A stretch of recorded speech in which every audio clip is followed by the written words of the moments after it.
Hey everybody, welcome into another Patriots live mock draft 3.0. I'm not exactly sure why we call it 0.0 or anything. It's not like we do 3.1, but See, it sounds scientific. It sounds good. So that's why everybody uses that formula. So mock draft 3.0 here for the New England Patriots, led by GMs Alex Barth and Evan Lazar. Patriots. It's a scary thought, isn't it? It's a scary thought, but I think in some ways maybe we would go more chalk than what people want us to do. I think the Patriots end up actually doing most of the time. I think you can find our previous drafts on the CLNS YouTube page there, wherever you're on our Twitters, wherever you're watching. I think the first draft, we killed it. I think the first draft, we were excellent. Last week, not so much. Yeah, so we're going to try to reconcile for last week and do a better job this week of targeting specific players instead of just sort of trying to move around the board. But before we get into the actual mock draft piece of the show, we wanted to discuss, Alex, you put out there on Twitter right before we started that I'm thinking of maybe taking a quarterback on day 2 is the most likely scenario, but all of us, I think myself included, and I think you included, would love to see the Patriots go against their typical brand and trade up for a quarterback in the first round. Now, Mike Lombardi, of course, the Belichick protege, but Belichick friend, confidant, I should call him, not protege, confidant, said the other day on his podcast that it's just so un-Bill-like to make that sort of trade, right? To make a trade like the 49ers did, where you trade future picks, you trade picks now to move all the way up to 4 or something like that is just not something that Bill Belichick typically does. Now, we've said it multiple times. It bears repeating. Bill Belichick doesn't typically spend $300 million in free agency either. So this is not a typical Bill Belichick offseason so far. So I don't know. This is uncharacteristically aggressive part 2. Right. So we got it with free agency. I'm going to continue to believe that I'm going to continue to believe that it continues into the draft. You, I guess, don't, and a lot of people don't, and that's fair. I'm going to keep riding the momentum. The reason why I can't think that it's going to continue in the draft is because the Patriots are such a value-based team when it comes to the draft, and if they don't feel like Justin Fields or Trey Lance or even Mac Jones, if he's still there at 4, grades out as a prospect that you're taking at 4 and you're trading up at 4 and giving up that type of haul, then their algorithm is going to say we're giving up way too much value for a player that we're not 100% sold on. Unless they have completely fallen in love with somebody like Justin Fields, it's just so hard to fathom that they would do this type of trade without really being convinced of the guy that they're going to take, right? And any team should really only do that. You can't just do it just to do it, right? You got to if you're going to trade up, you got to be 100% convinced. So, but in some ways, isn't taking Kellen Mond in the second round also doing it just to do it? If you don't love any of the guys at the top, and you're saying, well, we also don't love Mond, but at least we don't have to spend as high of a pick, because that kind of sounds like what you're saying. More than you like Mond. Okay. And I think that they also, in general, I feel like taking a quarterback in the second round with your own pick in the second round and not trading up for him and just getting that player for your pick is the value play. That's the value play at that position. It's especially the value play to get a guy on day 2 that you might feel like could actually be your starter, and maybe he won't be as good as Mac Jones or Justin Fields, but maybe you feel like it's close enough that it's going to be in the same ballpark in terms of his projection. And that's where you're going with it. Now, we can start running the simulation and see what ends up happening 1, 2, and 3, and then discuss the possibilities of at least kind of making a framework of a trade up to go up into 4 if we want to do that, and then kind of decide whether or not we feel like it's worth it at that point. So you do want to go to 4 and maybe trade up? I'm leaving it on the table. Let's just see how 1, 2, and 3 go. I'll just add one more thing to what you said. I think you, and maybe the Patriots disagree with this, I think you have to throw the whole value concept out the window when it comes to quarterback. I think you just have to treat that position differently. I think you have to attack it more aggressively. Value quarterbacks is kind of how they got where they are. I don't necessarily think for the most Kellen Mond is going to be a bad player. I just would rather have the guy that has a higher chance of being a legitimate NFL starter. Taking Kellen Mond 46, I think there's a real chance you end up with a backup, or more of a chance to not you end up with a backup. And again, the highest picked quarterback ever to not start a game was at 51. Well, he's going to start if they take him at 46. I would hope so. But again, they're going to give him a chance to start regardless, right? You know, I mean, you take a quarterback in the top 50 and he's eventually going to get a chance to start. I think the issue that you have with 4, again, is you have to absolutely love Justin Fields, because you just saw what the 49ers gave up to go from 12 to 3. You're looking at a similar type of package to move from 15 to 4. So if you don't love the player, then you just gave up a king's ransom for him. And just as easily as you could get Justin Herbert, or you could get Patrick Mahomes or Deshaun Watson, you could also get Mitchell Trubisky. And I'm not saying that Justin Fields is that, but that's the reality of the top of the draft at quarterback. Is most of the time guys get overvalued, and most of the time guys bust just as easily as they don't. You know, it's a 50-50 proposition, and you'd have to be really convinced about the guy. You have to be 100% certain that he's going to be able to play. I just want to point out how far we've come from back in October when me and you were arguing in the press box, and I was campaigning hard for the Patriots to take Mac Jones 46, because that's what it looked like at the time. Right. And I was coming up with all this nonsense about, oh, well, Russell Wilson, this and that. And you were saying you can't get a good quarterback after the first round because of analytics and math and all of that. Russell Wilson's a thing of the past, and it's impossible to get a good quarterback after that point. And then we had Mark Schofield on Tuesday, and he says the thing about, well, really, Lance and Mac Jones are your second-tier quarterbacks.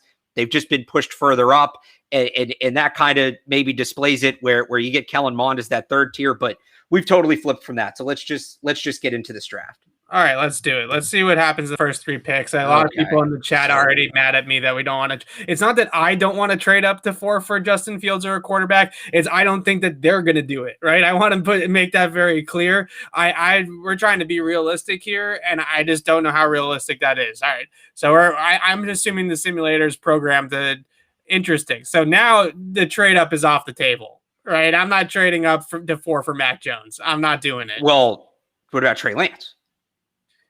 I don't think they'll do that. I mean, I love Trey Lance. He's one of my favorite prospects in the draft. I feel like he's going to have a good pro career, but we're talking about a guy that's got just over 200 pass attempts with 1 year of starting experience in the FCS. You're going to trade up a huge haul to 4 to get that guy with so much uncertainty around him. I would like to see how keep it rolling, and let's actually see if maybe you could trade up to like 7 or 8 and still get Trey Lance. So probably could. Let me add one thing to that then. In 2009, the Carolina Panthers were set to pick 28th, and they needed a quarterback, and they ended up trading out, and then they took where'd they take him? They took him way later. Jimmy Clausen, right? Right. They took Jimmy Clausen on day 2. Jimmy Clausen didn't work out. They're able to get the number 1 pick next year and take Cam Newton. Patriots aren't going to pick first overall next year, but I think that concept of if you take a guy on day 2, you still need to be willing to go into it with the idea that you're not crossing quarterback off as a need long term. So if we are going to, continue going, I'd like to pick up a top 60 pick at some point in next year's draft. But we'll move past this. See where it goes, because I can jump right to 15, right? No. I think we should keep it going a little bit, because the quarterbacks are still here, right? So at this point, and none of them went from 4 to 7. Right. So now we are on the clock with the Panthers at 8. I'm starting to talk about trading up now for Lance or Mac Jones at this point, right? Because now you're going from 15 to 8. You're really not looking at a whole lot. And I don't know if the simulator is built in right now to factor in the Sam Darnold trade, right? I don't know if they can program the algorithm to understand that Carolina's not going quarterback here. So it doesn't look like they've done it yet, because it has quarterback as their primary need. But I think I don't think it factors in who's on the board when you make a trade. So we're good in that regard. Okay. So I think if you can get up from 15 now for, let's say, just day 2 draft picks, then we have to try it, right? 15, 46, maybe round 2 next year in 2022. I don't know if that's enough. So I think it'll take less than that, Evan. So if it'll take less than that. So I'm looking at the draft chart. We need 90. We need, assuming we do this, right here, we're now 90 points short. So our second round pick is worth 128 points. So we could either add the second and then get another pick back, or we could trade a few. And you know what? Let's round up a little bit, because we might be competing here.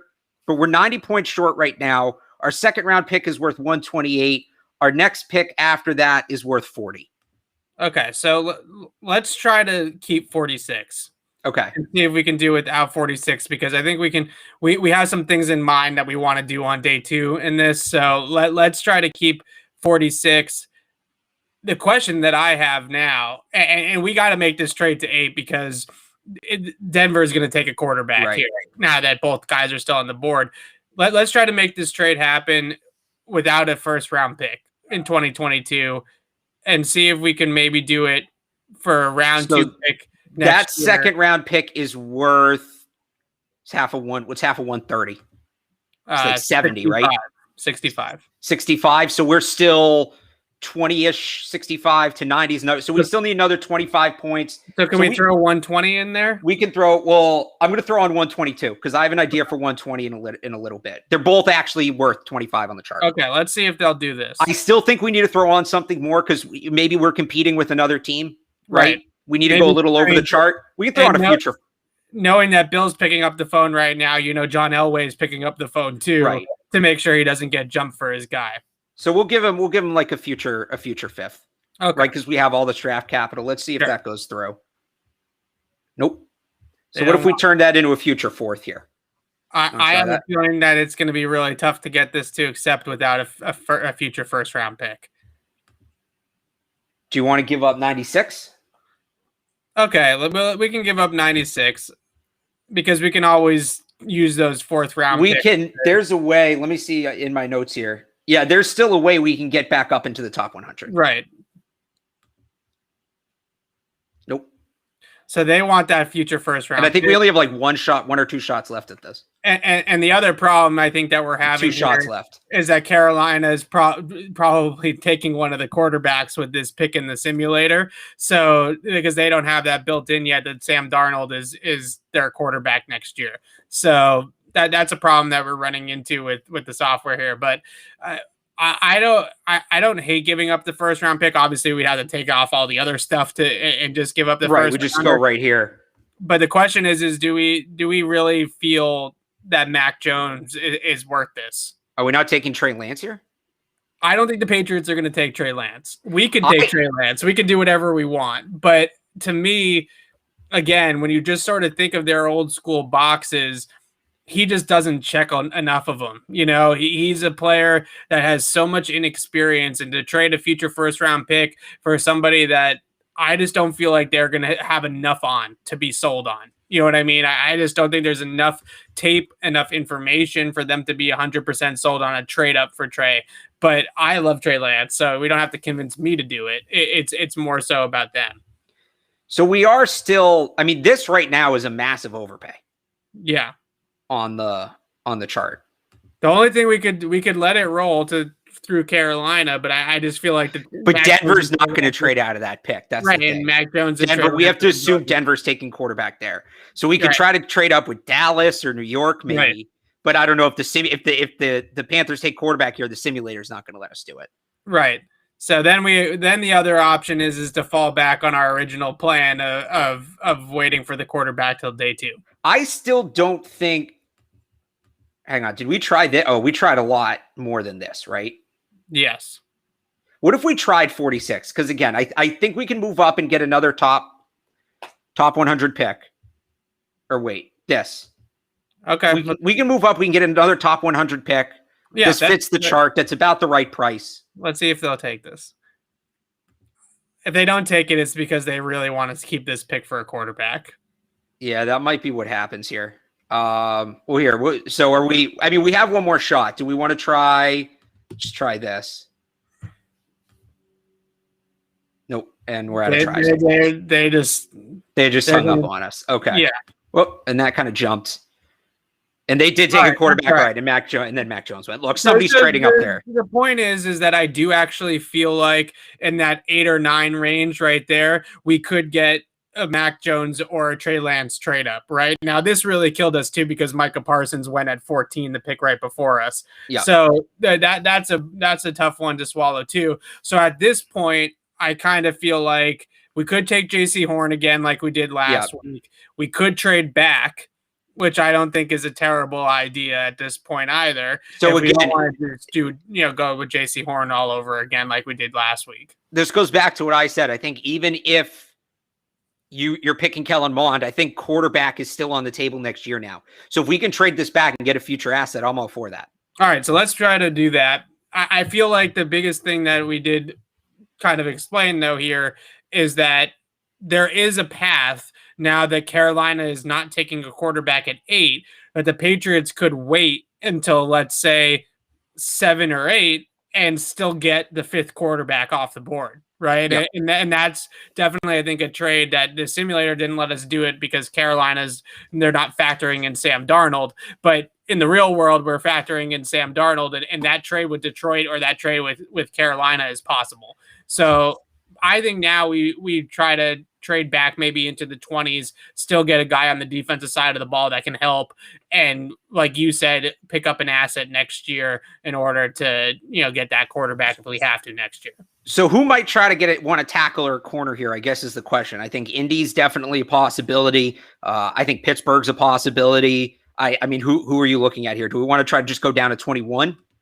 We could try to go down to 21. I wonder if... Oh, here's who's calling. Oh, everybody's calling. Everybody but like 5 teams. At this point, I feel like the question is, do we trade back for defense, not tackle necessarily, though? Well, no, I'm saying who's... Because the top 2 players on the board are a tackle and a corner. I'm saying who's trying to get up. Oh, okay. Who needs those positions to get up here? Okay, scroll back up a little bit just so I can see who...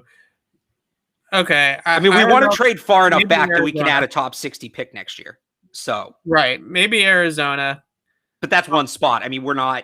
Right. They might take JC Horn if we don't take JC Horn here.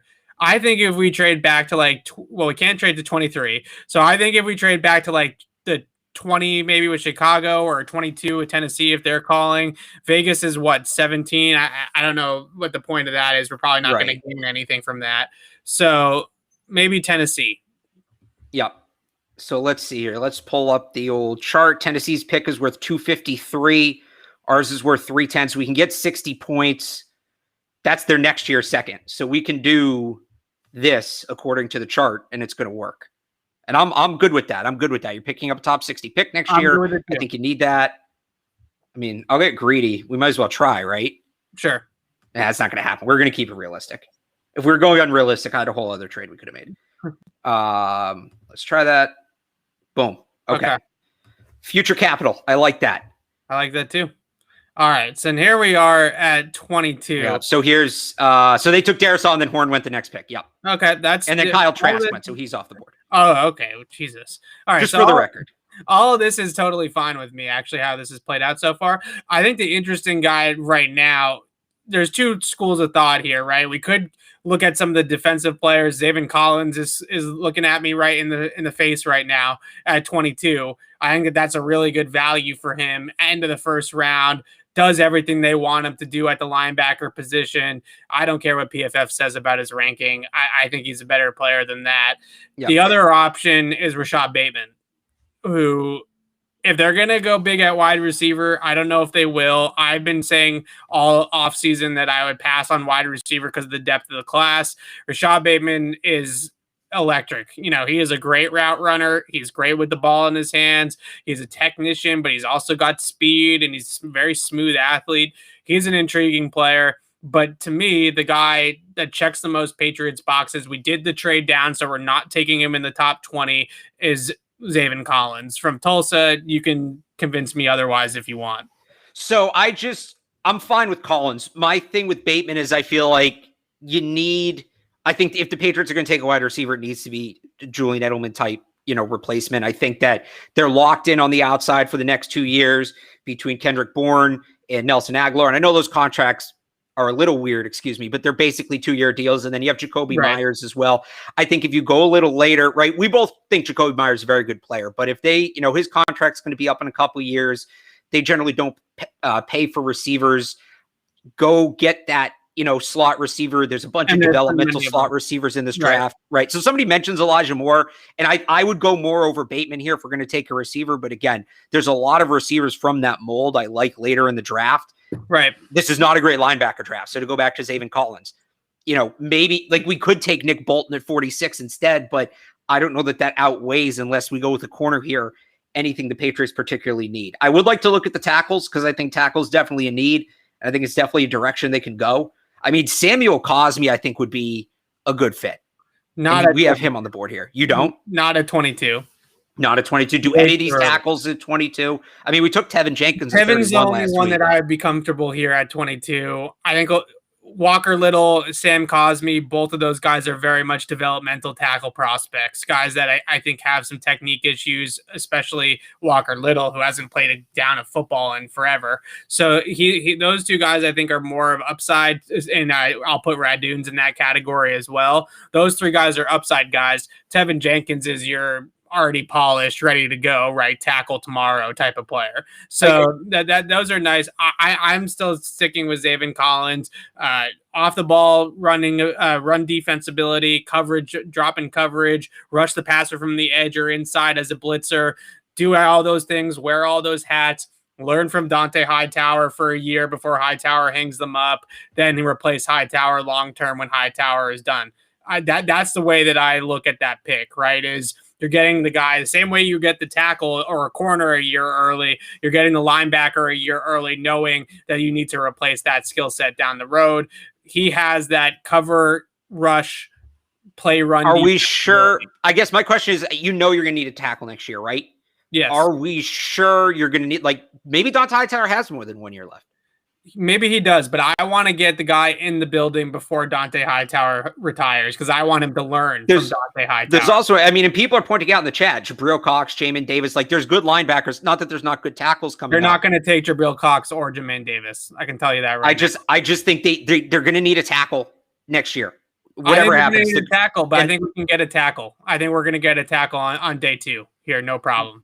Okay. All right. I think there's plenty of tackles to take a tackle. What I'm more worried about right now is that the simulator is going to take Kellen Mond with one of these picks in the end of the first round. I think the pick is Zaven Collins. I know I'm convincing you to do something that you don't necessarily want to do, but that's the way I feel about it. All right. I guess we'll go with your, it's your draft. You're the host, your pick. We'll go Zaven. No, you're right. We can get a tackle later. You are right. We have that extra asset now if we need a tackle. I feel like we can get a tackle later. I think. What do we think they're more likely to do? Are they more likely to take Zaven Collins in this spot, or are they more likely to take a tackle? I think Zaven Collins. I've said it before. I feel like he checks more boxes than any other prospect in this draft for the Patriots. We're talking about a guy that does all the things that they want their linebackers to do. Can play on the line, can play off the line, can drop into coverage, can rush the passer on passing downs if you don't want to drop him into cover. You can do everything that you want with him. He's got great pursuit speed. I think there's a whole lot going on there with Zaven Collins that you really can see a lot of different things that the Patriots like to do when you turn on Tulsa's tape that line up with what the Pats and what Collins has experience with doing. Plus, I also think that he has sideline to sideline speed and the ability to pursue the ball, which is something that they don't necessarily have at that second level either. All right. Zaven Collins the pick then. Evan's pick. And here we go. I'm glad that we got one of these in with Zaven Collins as a pick. And you are good. Okay. So you're the one, again, you're the one who wants to take Kellen Mond here. Take him. Do you want to explain it for the people? I know you've explained it to me a number of times. Okay, so here's the skinny on Kellen Mond and the reason why this makes so much sense. Kellen Mond is the type of player that didn't do anything flashy at Texas A&M, wasn't the big wow throw type of guy down the field, but he certainly got the job done when it was called upon. He was a 3-year starter in the SEC, Senior Bowl MVP, checks a whole lot of boxes for the Patriots in that respect in terms of intangibles, experience, big-time conference quarterback. He also ran a pro-style offense at Texas A&M under Jimbo Fisher. And the last kind of thing I'll say about Kellen Mond is that he looks like a guy that understands how to run the quarterback position in terms of managing the football game. He makes good decisions with the ball. He gets to his reads well. He gets the ball out quickly. There's a lot of guys that I trust, and somebody just mentioned JT O'Sullivan, who's a really good quarterback breakdown guy on YouTube. that think that Kellen Mond looks like a guy that understands what he's supposed to be doing out there, right? He understands the position. He understands the nuances. I think Kellen Mond, to me, Kellen Mond at 46 might be better value than Mac Jones at 7. Like, and again, I don't think you values the appropriate discussion to have at the quarterback position. I don't think so either. But I think value conversations what they're going to have in their room. Right. And I'll say this for the people saying we're taking Kellen Mond too high. And by the way, I agree this would be too high for Mond. But this is traditionally quarterback stock only goes up. There's only been about 2 or 3 quarterbacks in the last few years who've actually had their stock go down during the pre-draft process. And Mond, in this draft specifically, quarterbacks are flying up at an exponential rate, right? Mark Schofield said on our show on Tuesday, Trey Lance and Mac Jones are probably second-round picks.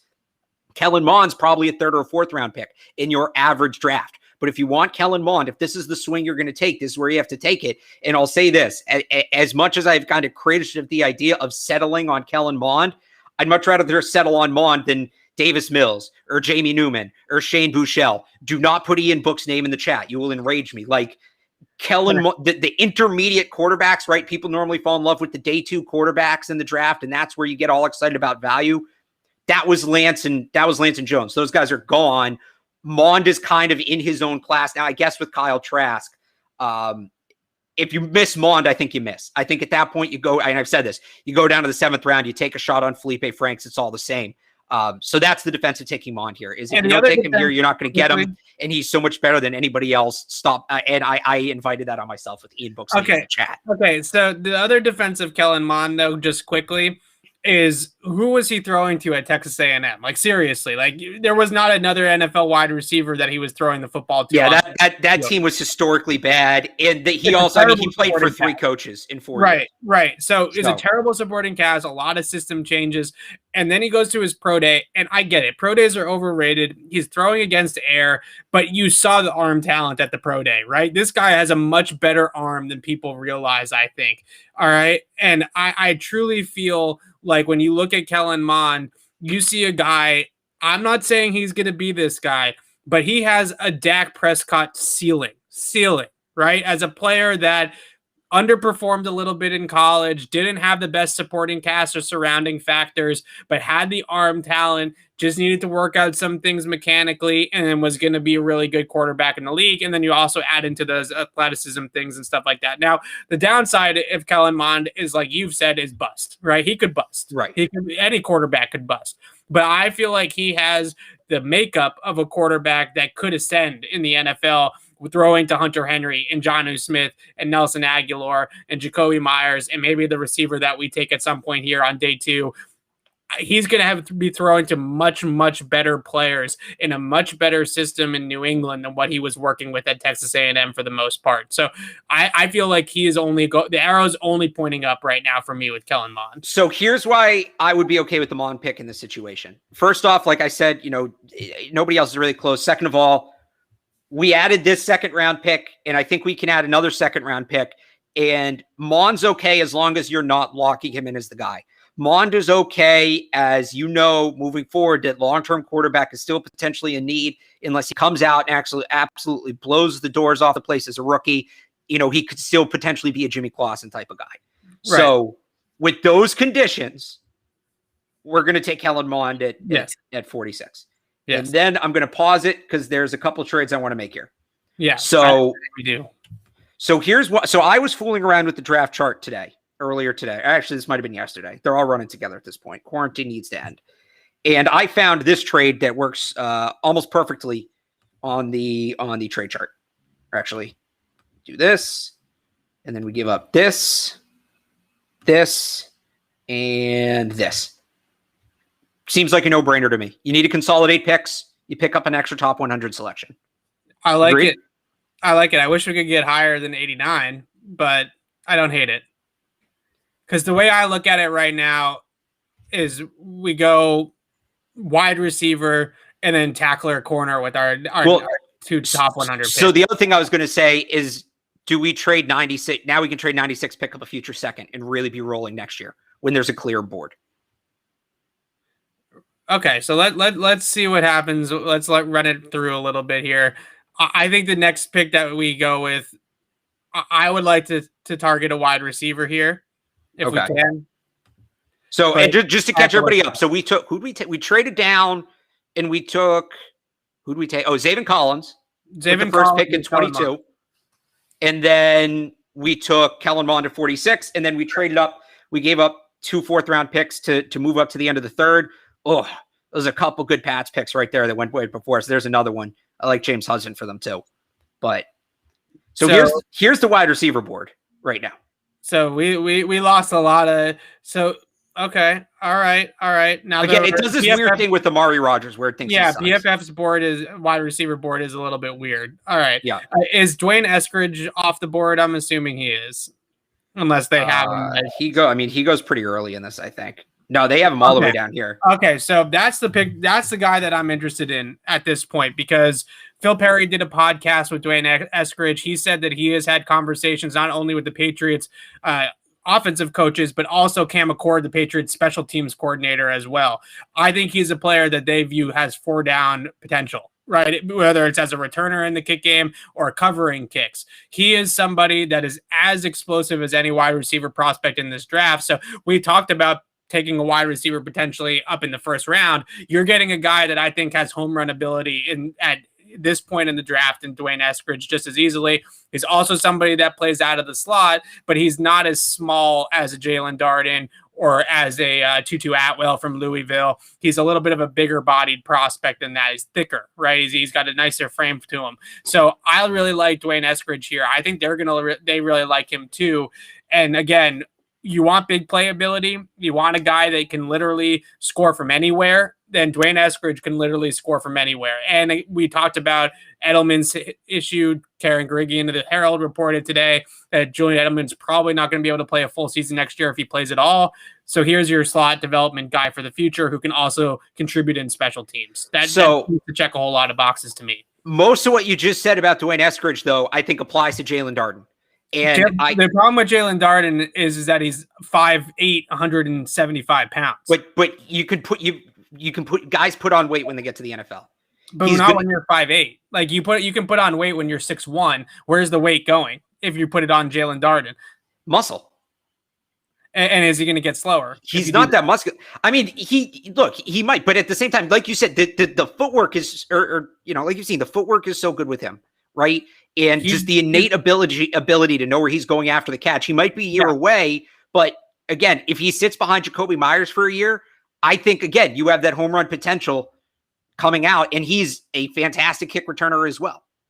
The problem I have with Jalen Darden, other than the size is a big issue for me because in the NFL, when you're that small and you can't get off of physical coverage, you become a gadget player. Right? That's really what you become. And people that are saying Tyreek Hill is the same size as Jalen Darden, no, he's not. No, he's not. I've been pretty close to Tyreek Hill on the same field level. You see Tyreek Hill and how thick and how built that guy is. He does not somebody who is actually like his body type is not some of a 5'8", 5'9" person, right? He's built like a much bigger guy. So that's not the same thing. Tyreek Hill is a totally different animal. Jalen Darden, the thing is that he's real thin. And you're going to be projecting him into a role in the slot where you're going to have to work over the middle. You're going to have to play through contact. You're going to have to be willing to go up and get hit. But that is just not all those things that you can do if you're that size and be able to hold up in the NFL. So I don't know. I feel like Dwayne Eskridge is a better bet and fits more of what they want to do at that position. And I trust Phil Perry, who spoke to him on his podcast, like I said, and I feel like that's the way that they would go there. So let's just see what else. So the other needs at tackle, there's not much. All right, we can probably wait there unless you don't like Brady Christensen, right? You're not a Brady Christensen guy. No, I think Brady Christensen can play. I do, but I think at this point we have 90. We still have 96, correct? So I think that we can still get the tackle there at 96. I would much rather take Eskridge now and not risk losing him in the next 7 picks or 8 picks. Right at corner, I do like St. Juice. I think a really good big physical man corner. I like him too. Strong Senior Bowl. He could be a fit here. Again, I just don't know. if you take a receiver in the top 100, you kind of have to trade N'Keal Harry if you do that, because there's just not enough roster spots for all these guys. You're going to carry at least 3 tight ends, probably 4. You have 4 wide receivers that are roster locks. That's not including Julian Edelman or N'Keal Harry. That's why I like Eskridge, because Eskridge can play in special teams. And if you're going to be the 4th or 5th, but again, are we taking this guy? But that's a 2-year projection. N'Keal Harry's still under contract for 2 years. Kendrick Bourne, I think they're all under. Understand that N'Keal Harry is. We're probably looking at the beginning of the end in N'Keal Harry in New England very soon here, right? I mean, how much are we going to count on him or Julian Edelman at this point? So if we make this pick, I think we trade N'Keal Harry. Sure, maybe we trade N'Keal Harry, we pick up another 4th or 5th round pick, and then we can use that to take another player that we like. I would still go Darden over Eskridge, but if you're that I understand sold, why you like Darden, but he's so small, and I know those types of players, they end up being Dree Archers, right? They end up being gadget type of guys that take jet sweeps and end arounds and reverses and screen passes. And you're just trying to scheme up ways, Tavon Austin, right? You're just trying to scheme up ways to get him into space. But again, if you can figure that out, and they have all these unique offensive pieces, if you can make that work, there's so much potential for that position, for the guys who can do that. Tyreek Hill, Deebo Samuel, even a guy like Jamison Crowder. I mean, those guys can be insanely useful and insanely dangerous. They can be somewhat useful, but I think a lot of those guys have, especially a guy like Jalen Darden, I think makes things very easy on the quarterback. And if you're going to go forward with Kellen Mond, guy that's 5'8" make things easier on the quarterback. You got to because he can create after the catch. He's going to create yards on his own. He's going to create yards without the quarterback helping him. He's a guy you can get the ball at the line of scrimmage and he's going to make something happen. And so is Dwayne Eskridge. Have you watched Dwayne Eskridge? That guy takes ball, catches a hitch, 5-yard hitch, and takes it 85 yards to the house. He scores on screens from everywhere. You know, I think that they have the same type of burst. I think that Darden is more elusive in the open field with the ball in his hands. He's more of a kind of like a joystick in the open field. But Eskridge has that burst and that straight line ability. And I worry on Jalen Darden's projection and being able to run routes at the NFL level at that size down the field. Well, again, behind the line of scrimmage, we know we could create if you can scheme him up into space, but is he going to be able to beat a corner, mano-a-mano, man versus man, right in the middle of the field with a safety coming down? I don't know. I don't see how all of that is going to work. So, and I'll just add this too. I wouldn't necessarily take a wide receiver here. Again, I just think it's too much of a roster crunch. Even if Eskridge can play special teams, I think it's too much of a crunch to get him onto the roster. At this point, I would go corner, because again, they still don't have Jason. Who are they going to take a corner at this point? Who's their 3rd outside corner? I would take St. Juste here. I feel like we could get St. Juste later. I also feel like they could take a UDFA corner and turn him into somebody as good as they're going to pick here. So I'm going to keep on pounding the table for Eskridge. I think that he's the player that you take here. I do. All right. The only other guy that I would even talk about here is Cornell Powell, but I think it's Dwayne. Well, that's a completely different kind of receiver. Yeah, it is. All right, Eskridge it is. Thank you. I think we're moving out of this pick then.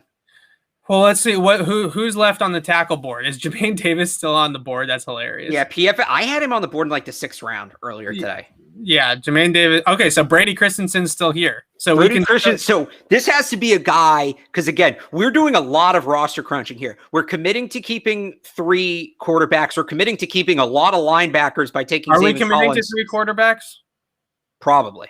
Why are we committing to? I guess maybe not. But we're committing to keeping, an extra linebacker in Zaven Collins, and we're definitely committing to the extra receiver in Eskridge. These are already positions of tremendous depth. This has to be a guy that's going to have a role right away.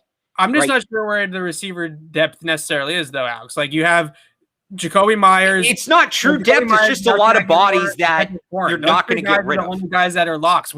Karen just reported today that Julian Edelman might not even play. He might have to retire or might start the season on PUP or something like that. N'Keal Harry, we have no idea if he's going to be on this team. And other than that, who are we talking about? Gunner? I mean, you're going to take 5 or 6 wide receivers out of camp. You're definitely. I think they take 5 and 4 tight ends. I don't think they're ready to give up on the last year's rookie tight ends. I guess we can't call them the rookie tight ends anymore. But then it depends on what they do at fullback too. Like, do they convert Dalton Keene into a full-time? Right. They have like 3 potential fullbacks right now. So are you saying that they don't have the depth to take a tackle here that's going to be a roster lock? Is that what you're getting at? I'm saying no. I'm saying a tackle's fine, but you have to take a guy here who you know is going to serve an important role. So who's on the cornerback board as well? And we can also take a quick look at safeties too. This is, and we're getting into some good debates. I do like that. Right. So here's the tackles. I think it's safety. I'll add safety too. Safety, even though I think maybe at this point it might be a little too early. I think, I think that they can get a free safety guy, a guy that can maybe project into a center field role later on as well. Right. So here's the tackles and the corners. We could also just trade out of this pick and pick up a future pick. So Ty Gowen's an interesting player too. He's definitely your prototypical press man, get in his face type of cornerback that can play man coverage. By the way, when we're talking about a corner here, especially without Jason McCourty, I mean, they have a bunch of depth in the slot. Who's behind Gilmore and J.C. Jackson right now? It's Michael Jackson Sr., maybe Juwan Williams, if they're not turning him into a safety. So you need a guy who's going to come in and potentially and compete to be your third outside corner here. So, right. So I think Brady Christensen's the pick. Okay. Or we could go St. Juice, but I think if you take St. Juice, you're basically saying that Juwan Williams is a full-time position change player to safety, or we're giving up on Juwan Williams. Don't you think they've kind of said that at this point? I mean, how much outside corner did he really play last year at a garbage time? The thing that's funny to me is every single time he does get reps at outside corner, I actually think he plays pretty solid out there, but they just don't seem to see it. And maybe at practice, he's a completely different issue, right? You know what I mean? Maybe he's not showing it at practice, and that's the obvious answer. But in terms of what I see when I watch him play outside corner is, you have to be careful, but you would have to be careful with St. Juice too, of who you put on him, right? You can't put him up against Tyreek Hill. You can't put him up against a super shifty receiver. But if you put him up body type versus body type and you match up with him, then he was a pretty good outside corner, whether it was in the preseason or it was in regular season games when he finally got an opportunity. So it's interesting. I think when he gets out there, Juwan Williams hold his own. I think he looks like a guy that can survive in the NFL. They just haven't really had the reps for him to get out there. So maybe they do feel like this is year 3 for Juwan Williams. Maybe this is the year that they actually give him a chance to be outside and play out there for a little bit. So I think the pick is the tackle. I wouldn't mind a pick like St. Juice or maybe a little bit too early for a guy like Trey Brown, but they might. I do like Trey Brown. I was going to say, but it probably is. So I'll add this too. Thomas is really good corner too. Press man, Michigan scheme. Yeah. You know, got all those ties too. We might be able to get Ambry Thomas at 122 though. So I'll just add this: what you said about corners earlier, right? They could just as easily grab a UDFA and turn them into something because that's what they've done. Right. I would say the same thing about the offensive line. I would say the same thing about the offensive line too. That's why I steered away from offensive line in the first round this time around, is because I kind of feel like Brady Christensen, they could develop him into just a good of a player, maybe not right away as like a Taven Jenkins or a Radunes or something like that, but eventually, you know, I feel like maybe he could be a starting caliber player for them with their developmental track, the way that they're so good at that. That's just why I'm thinking, like, we look at who's calling here, right? So, like, this pick, for instance, this works out on the chart. That works. We can just turn this into a top 60 pick. If we're confident with the best players on the board that we can get them later in the draft, or they can get them at UDFAs, again, all of a sudden, now we're picking 4 times in the top 60 next year. Yeah, no, I don't hate it. Trade up next year, especially if at 122, if somebody like Ambry Thomas is still on the board, or one of these. I think we're going to get one of those corners at 122. I feel good about it. Me too. So let's do it. You convinced me. And there we go. So boom, we're back. Another pick, and now I'm feeling a lot better about the Kellen Mond pick as well. Yeah. So let's see here. All this capital next year. Didn't see a ton of corners go. So Jermaine Davis. See, they just like don't. These 3 guys are always here. Like, you can get them in the 5th round on PFF. It's bizarre. Yeah. Jermaine Davis might go in the 1st round. He probably will. Okay, so we didn't. They're all still here. I don't think. Right? Thomas still here too. Ambry Thomas is still here. They're all still here. Go ahead. I like St. Juice the best of the group. I think you like, and I like Brown too. I think you like Thomas. Yeah. So the reason why I like Thomas is because he plays that Z that he can shadow Z receivers, right? He's a guy that can travel around. The guy that he reminds me a whole lot of is Malcolm Butler. And he's somebody that can go with someone like that. Now, if you get St. Juice, you know you're guarding him with the X receiver on the outside. He's playing on the boundary, right? He's not going to travel for you. I think a guy like Ambry Thomas has the athleticism and the ability to travel inside and outside for you, which I think is a little bit more valuable at this point because you know you have JC Jackson, who's the guy that can go on the outside and bang with the bigger X receivers. So a guy like Ambry Thomas, he can play inside, he can play outside. He's got some special teams value to him. To me, he's a really good pick for the Patriots here at this point in the draft. This is kind of a steal because if he had played last year, he opted out of the 2020 season. If he had played in 2020 for Michigan, I think he's a day 2 pick all day, every single day. But now because he didn't, maybe he sneaks into the end of the third round in real life, but I think the simulator has him right about where he's going to go in that 100 to 125 range at the beginning of the fourth round. So I do want to point out, I personally like Tony Fields. I don't know how you feel about him. Who just went with the pick we gave to Cleveland.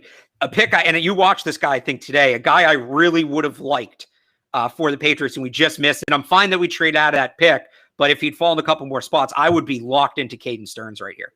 I think a lot of what you said about Eskridge, where he has that future potential, but comes in right away being able to play special teams, that's Caden Stearns to me. I would have really liked to be able to get him right here. Caden Stearns is an explosive athlete. You know, there's some issues in terms of the technique and the mental side of it. He's got to anticipate things a little bit more. He's got to read the quarterback a little bit better, but he's got explosive athletic traits, and you can put him in the middle of the field, and he's got the speed, and he's got that ability to go sideline to sideline and cover over the top for the defense. The tackling is a big concern with him. But that's a lot of defensive backs, though. I get it is, and you're not wrong. If you're going to truly have him be last line of defense, yes, he's going to have to improve the tackling a lot. I think some of that will happen, though, when he gets in an NFL locker room. The technique needs work, but when he gets in an NFL weight room and gets a little bigger, I think that'll help. Just a quick recap, by the way. So we traded down, took Zaven Collins. We took Kellen Mond at 46. And we traded up a little bit, got Dwayne Eskridge. Traded back down again, picked up a future second. Now we're sitting on the board. So we're kind of back where we were, right? It's the same guys. Brady Christensen's still a possibility. We have all these corners. I will say Brady Christensen is the last tackle that I really like. So we could take Brady Christensen here, and because we're team consolidate picks, could we package 177, 197, hey, even 242, and move back up to take one of the corners? Because we could, but we're also getting into that range that we got into where the draft got away from us, right? Because I'd still like to take a running back too. Let me see where 177 and 242 gets us. Yeah, I mean, that's where I'm sort of thinking now is maybe like at this point, I think we're getting into the point of the draft, and I think the Patriots are going to get to this point as well, where these guys, with 80 guys already on the roster, with all the veteran players they brought in free agency, how are you getting these guys onto the 53-man roster, right? At this point of the draft, you have to be taking guys that you know can project onto the 53, or maybe you feel like you can stash on a practice squad spot. You can't be taking guys at this point that are sort of those fringe 53 guys that maybe get picked up in the waivers, because you're just going to lose those guys because you're not going to have the roster spots. I think they're going to have something like 8 roster spots maybe to fit rookies, UDFAs, anybody else they bring in the veteran market. It's going to be a tough sledding for a rookie to make the team this year. So again, where does that, I feel like we're in a tough spot. So where does that leave us here again? I feel like we here either take Christensen or we take Avery Thomas, and then we try to trade back up for one of whichever position we don't. Let's look at the tackles. Who's left at tackle? So after Christensen, you go. I have them mixed together here just so we can kind of see how they all. Smith is solid. He could be a potential high upside type of tackle prospect. Okay, I do like Cole Van Landen. I think kind of has that. I don't know if you're getting a starter, but you're getting a reliable third. But I guess they have that. They might have Heron. I think they do have that. And then maybe we go Christensen here, and then we try to trade, because there's a bunch of corners that are still on the board. I agree with you on that. I agree with you on that. So let's go Christensen here. Let's see if we can pop into like maybe the 150s. Just going to let it go a bit. Of course, all these corners are probably going to right. So we're not trading with the Jets. San Fran, 155. Yep. So hang on. Let's just see so we know who went. I think a lot of these corners just went. Kerry Vincent, the one of the smaller. So Ambry Thomas went there. Yep. Kid from Oregon went. Oh, Richard LeCount. Again, we're missing the safeties. We should have looked at LeCount at 122. I screwed that up. That's all right. We do still. St. Juice is still on the board here. Okay, so now I think we could probably trade up again, and still, I think there are going to be a couple of corners. I didn't see everybody gone there, yeah. So I think there's still going to be a couple of corners. So we could even do. We have all these picks next year. We could really do. Pull up the chart here real quick. We've made 4 picks so far, right? Right. So we usually we like to make 6, maybe. Right. I think that's a nice number. So maybe we say, we don't have a 6th rounder next year. I was going to say this plus a 6th next year does it. So maybe we give up a 5th in 2023 or 2 7s. Yeah, 2 7s. Try that. Let's try that. And that's still, again, I'm fine giving up 2. We'll get those back as comp picks. There you go. All right. So I think St. Juice is the pick here. Yeah, let's pull up the corners. So Gowan's an interesting pick still. I think that he's a guy that can play inside and outside for you, press man, corner. It depends. I think it really depends on what. So here's my question for you. Right? Things go bad. J.C. Jackson, Stephon Gilmore, either Gilmore holds out or maybe Jackson has an injury or something. Who's more NFL ready? Who's going to be more ready to step in as your third corner if you need him? Probably Kelvin Joseph, to be honest, but I don't know. You're actually right, but I don't think he's as much. I don't know if he's true man-to-man press corner. He may be a better fit for his own scheme. Right, I'm saying between the two guys we're looking at, between the two guys who would be a fit for them. So the problem with St. Juice is he is raw. He does have some rawness to him. He had a great Senior Bowl, though. And that's why I'm encouraged. I feel like the guys who have the big Senior Bowls are the ones who are more NFL ready. Yeah, that's just me. That's not coming from anything. I've just always felt that way. All right, so let's go St. Juice. I think we both like him. I don't see any reason to really argue too much about this. Okay, this is the most contentious draft we've had. Well, I actually think that we came away with the draft that we both kind of like, and this might be the most realistic draft that we've done yet. Yeah, we're not trading. Wait, we're not trading up again, right? We could. I guess the running backs is really if we want to try to grab a pass-catching running back. Tyree Gillespie went. That's the last safety I was going to look at. Yeah, that's a play. I'm good with trading up. I'm good with these last 2 picks. All right, let's just. Then that's going to be what 6 or 7. Take a kicker. Oh, we can't take a kicker. We can't take a kicker with PFF. We could take Jermaine Davis apparently still. That's awesome. Quick recap. We took Zaven Collins at 22, Kellen Mond at 46. We traded back. We traded up and then back. We took Dwayne Eskridge at 89. Scrolling. Brady Christensen at 122, potential future starting tackle. And then Benjamin St. Juice is a third corner. I'm not sure if our St. Juice and Christensen picks are actually realistic. Those guys might be top 100 talents, but whatever. We were just. I mean, look, we could always like Trey Brown. So we could always take Jamin Davis right here. Yeah. They kind of need another backup guard. I'm just going to kind of put the positions on here that they could use. I think running backs on the table. So Khalil Herbert's still there. That's an interesting guy to think. I'm going to throw safety on, and maybe they go out and grab an X wide receiver. Oh, right, because we were going to do this. Hang on. Where are they? They like N'Keal Harry. They like N'Keal Harry. So we get that done. Okay, so we do have a room for next wide receiver now. So I'm going to throw on wide receiver, running back. Evan, tell me if there's anything else you think I should add. Interior offensive line and safety. Well, unfortunately, I actually agree with you that if we could take kickers. I mean, I can just write them in. We can just take somebody and I can write them in. I don't know that either of the kickers worth taking are available here, though. Yeah, I don't know if they're available at this point of the draft either. I don't know. I know you probably haven't watched much Jose Borregales. I think he might be here. He's a little erratic, and I doubt Evan McPherson. They met with him. I doubt he's here at this point. And the reality is, if they're going to take him, they would have taken him with that 150 pick. They wouldn't wait till this point to take him. So I kind of feel like Khalil Herbert at this spot's a really nice pick. Okay. So they've been really trying to get a running back in the room, another running back. He reminds me, and the NFL.com comparison is this guy too, of Mike Davis on Carolina. Just a stout, well-built guy that I think can actually be pretty good with the ball in his hands too. Good ball security. He's got some kick return potential. I think that he's a guy that can make the team with some special teams contributions, and also maybe in the passing game be an impact player there too.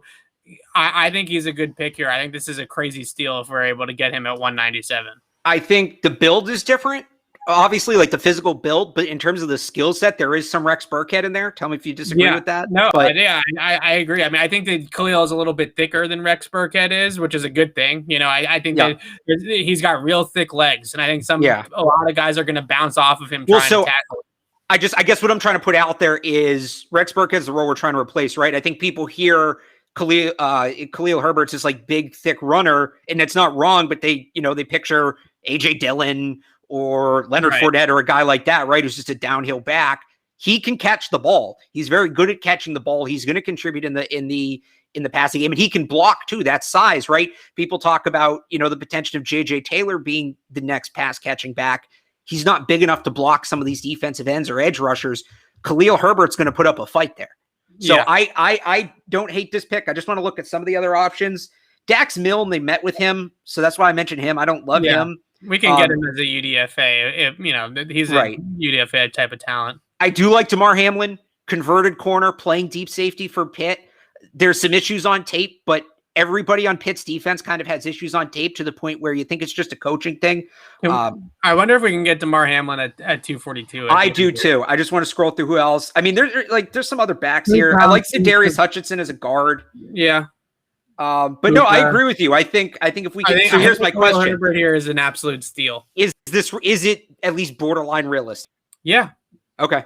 Maybe running back value is not what it used to be, Alex. Hang on. Let me look up. I'll pull up the consensus big board actually. NFL Mock Draft Database.com. Pretty much higher than this on those types of things. But again, how many running backs are realistically going to go in the top 150, right? At some point, these running backs are going to start to fall down the board a little bit. There's a lot of really good ones this year. ETN, obviously Najee Harris, two guys from North Carolina. There's a lot of running back talent in this draft, and not every team's going to draft a running back, obviously. So for those of you who don't know, NFL Mock Draft Database, it basically is a consensus of all the Big J mock drafts that are put out, right? SI. I think they put PFFs on there. All those, mine made it on once. Like shed a tear of joy. But they have Khalil Herbert at the consensus. The average pick is 180. So a little bit of a reach, but like you said, running backs tend to fall. I'm good with it. We'll take Khalil Herbert here. Yeah. And we have one pick left, and I think we go safety or IOL here. I would be good kind of either way. See who goes. There goes Damar Hamlin. Maybe we get a defensive tackle too. I wouldn't hate if the kid from BYU is here. We could take Jamin Davis. Evans. Yeah, we could just whatever, We could. All right, so we go IOL. I'm gonna go safety. There are no here we go. Defensive interior. So the kid from BYU, whose name I can't pronounce, it's not this guy, is not here. It's Tonga, right? Curious Tonga, I think, something like that. Yeah. He's a good player. I should learn how to pronounce his name. Taquan Graham's interesting if they want to go nose tackle, I think. They could, yeah. I've seen a little bit of him. I wouldn't I don't think that's a terrible pick. If you want to go guard, I mean Notre Dame churns out linemen. You can't go. I actually don't know about Aaron Banks, but he went to Notre Dame. That's enough for me. Yeah. I'll pull up. Have you watched him or no? I can pull up a scout. Not yet. I'm protesting day 3 offensive lineman. We like Michael Mennett. We took him last week. Yeah. That's anybody our end of the draft guy that we like. Trey Norwood. Chris Brown's you can get him as a UDFA though. I think at this point, I don't mind taking Banks from Notre Dame. Like you said, they really, there's just so many good offensive line prospects that come from there. They teach them right. What if they've had like their last 5 starting left tackles go in the first round or something? Most of them are maulers. Most of those guys are hard-nosed players, lunch pail type of guys, McGlinchey, Liam Eichenberg, usually big dudes too, highly recruited, stuff like that. Sure, let's go with the Notre Dame kid. I've heard a little bit about him from my friend Brandon Thorne, who's like the offensive line guru on Twitter, and he's put out some clips of the Notre Dame O-line. I think he's a solid guy at this point in the draft. Here's the breakdown, just some background from Pro Football Network. 6'5", 338. Exactly. Large, explosive lineman. Sounds like Notre Dame. A multi-year starter, opens up the running lanes, anchors in pass protection, the negatives. Minimally effective blocking in motion, cannot slide in space, struggles to adjust hitting a moving target. Are any of those rule them out for you? Nope. Okay. I like them. Let's do it. All right. That's the pick then. Shot in the dark, Aaron Banks. He'll be the best pick of the draft, and then we're going to let it run out. We're not going to trade up again. So what do we end up taking? Hey, Jamin Davis. Wait, hang on. Jamin Davis went. Where'd it go? Jamin Davis did not go undrafted. And I had public board turned up, not the PFF board. Jamin Davis at 255. Just made it in there. These two guys who sat on the board the whole time. All right. If you want to pull that down, I'll download it so we can put it up full screen. Sure. But I really like what we did because, look, we're not going to sit here and pretend to know what's going to happen, right? We have no idea. But the feel of the draft tonight, I think, was a lot more realistic than what a Patriot draft would realistically be. You can throw that up now if you want. We traded back. We got Zaven Collins. Right here, I can take it up full screen to make it easier for people to see. We take Zaven Collins. We move back a couple picks. We pick up that pick next year. We still get a guy that we feel is a premium talent in our system and our scheme, right? Still a player that we think can play all 3 downs, really probably 4 downs with his athleticism. Then we get our quarterback at Kellen Mond in the second round. Instead of trading up a bit at King's Ransom like me and Alex both would want to do, we're able to go and get that quarterback in round 2. Value with Zaven Collins, value with Kellen Mond. Dwayne Eskridge, that's the pick. 4 down versatility again. Slot receiver, extremely explosive. So here's my question about that. You're calling him a lock there because of all that stuff. Isn't that the same thing we said about Terry McLaurin? Right, that midday 2 4 down wide receiver. That's why I'm making up for Terry that we missed on Terry McLaurin. But I think they're different types of players. They win different ways. But in terms of like the general makeup of it, I definitely think the background. Yeah, the fact that he can play on special teams, I think, is really key because, again, as I talked about, getting guys in this draft that can play on special teams. There's just not a whole lot of guys that are going to be able to make the team. So you better be able to play on special teams as an 3rd round pick. You're going to make the team, right? But all these guys that we drafted in the 4th round and later, besides maybe Christensen, who's a future tackle prospect for you, you better be able to contribute in the kicking game to make the 53.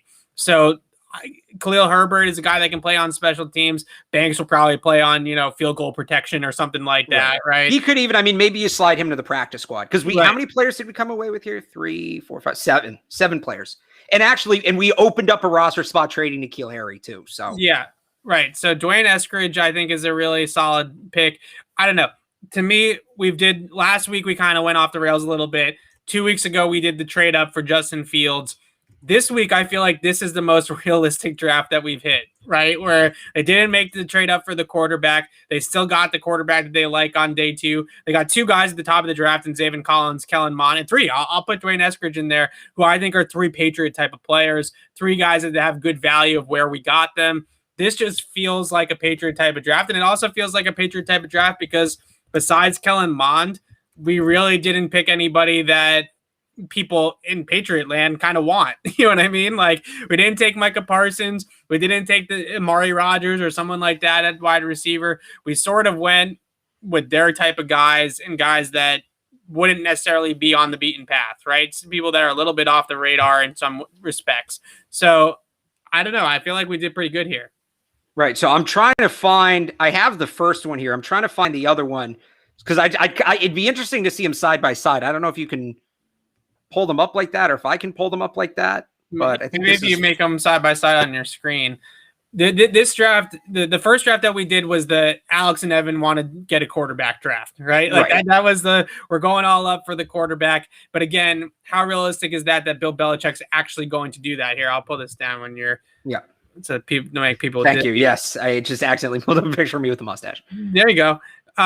So that's the thing. How realistic is that Bill Belichick's actually going to do that, right? Then last week, we kind of went off the rails a little bit, not our best effort, but we did get J.C. Horn, who we both really like at 15. I don't know. I feel like this is our best draft yet in terms of realistic Patriot type of guys, hitting some positions of need, certainly at the top of the draft. and just looking at it in a kind of Bill type of way of how he would handle the draft most years. Now, again, maybe we get uncharacteristically aggressive Bill in the draft. Why can't I say that word tonight? Aggressive. Uncharacteristically aggressive. Thank you. Maybe we get that Bill in the draft. But if we don't, then this is a Patriot draft. You trade down a little bit, you add assets, you get your guy anyways in Zaven Collins, you get your quarterback in the second round so you don't overpay for him. And then certainly you get a guy like Dwayne Eskridge who can play on all 4 downs, explosive big playmaker. I think if we made this draft in real life, I think Dwayne Eskridge would end up being one of people's favorite picks because of how explosive he is. I think people will really like him. If you haven't checked him out yet, be sure to do it because he's someone that can really hit a home run. He's someone that you put the ball in his hands, whether it's a screen, a hitch, anything like that over the middle of the field, a drag route, a shallow and underneath route. He can go take a slant 85 yards easily. And those are the types of players that they desperately need. Yeah, again, I probably would have gone Dart in there or maybe gone with one of the better corners. If you want to pull it back up, by the way, I close to finding the third one. But I think we did okay. Again, I'll go back to what I said before in that you just go ahead and pull it up at this point. I think we lost it. No, I don't see it on the screen anymore. That's the other you. No, I only have 4 boxes right here. It's okay. We tried. We can put it on Twitter. There you go. Go for it. It's up now. Okay, there we go.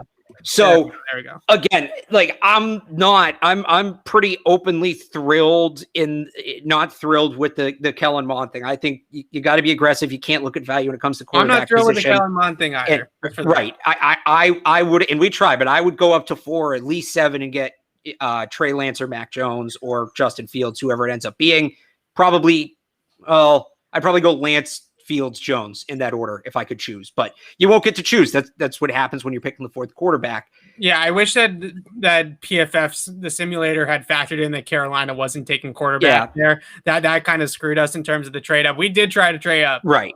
We tried 5 times to get Carolina to bite on a trade up for Mac Jones or Trey Lance, and it just didn't work out. I guess so. But to go back to my point, you look at what we picked up for the future, right? Top 60 pick in the future, top 60 pick in the future. And then didn't we get one more? And then we got a future 4th, which could potentially, it can't be a top 100 pick. I'm really bad at math, but it's going to be a high pick. It's going to be a top 150 pick. Right. We are in position now. If Kellen Mond doesn't work out, and I've used this analogy a couple times so far tonight, Jimmy Clausen, Panthers picked him in whatever it was, middle rounds, take a swing at things. He didn't work out. The next year, they seriously addressed the position. They used the top pick in the draft on Cam Newton. I would say objectively that worked out pretty well for them. Cam Newton took them to a Super Bowl.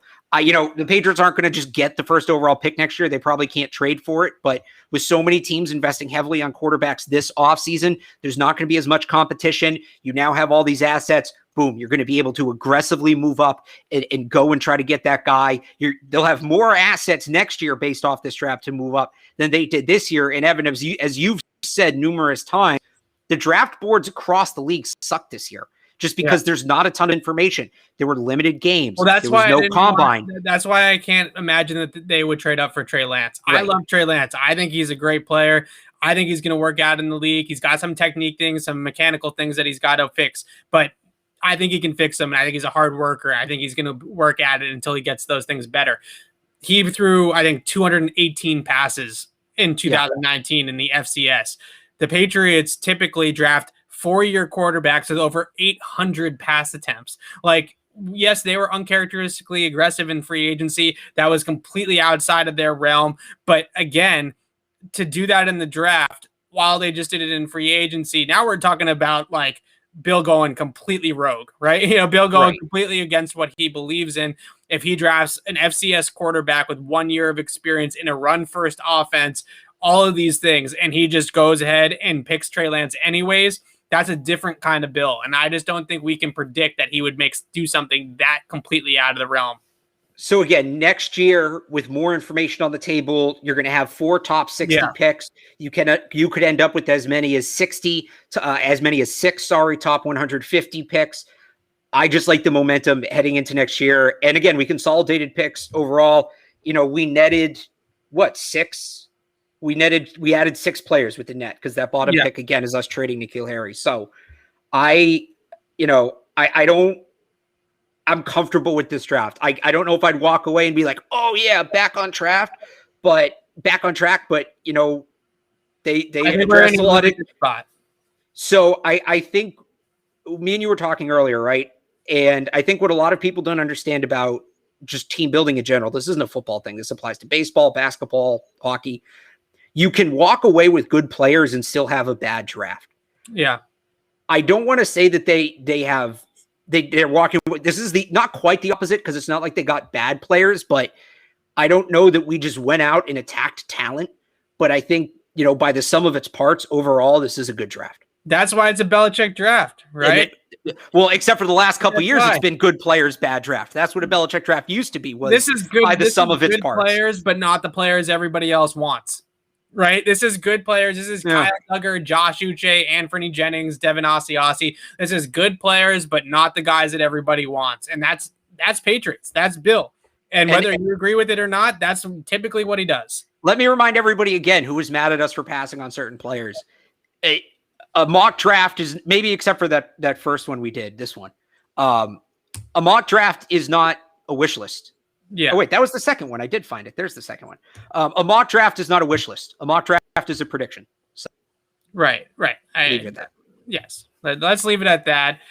Next Thursday, we'll do one more of these before the draft. Well, no, because weren't we going to do one the Tuesday before too? Okay, so maybe we'll try to fit in, or maybe we'll do Thursday as a Q&A, and then we'll do the final mock draft on Tuesday before the draft. Hopefully we'll find out some stuff about who the Niners are taking at 3 at that point, so we can sort of figure out the rest of the first-round quarterbacks. So I do think we need to do one mock draft the week of the actual draft, just because the RFA deadline is on the Friday the 23rd, the Friday before that. Right. Week. And we're going to learn a lot about the cornerback position on that deadline.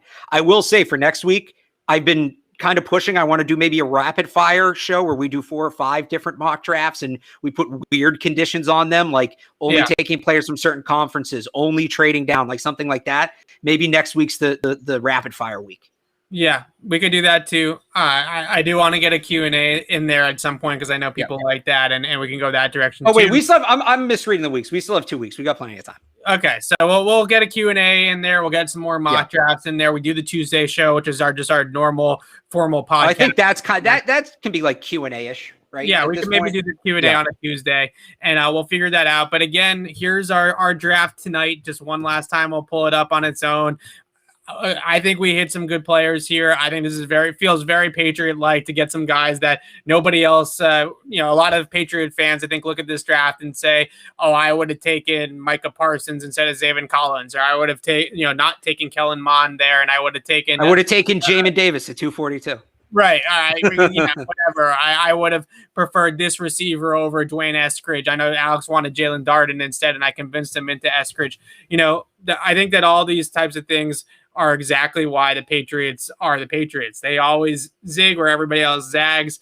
You guys want Micah Parsons? We're going to give you Zaven Collins, right? That just feels like something that Bill Belichick would do. But until Tuesday, again, Tuesday we'll do a Q&A.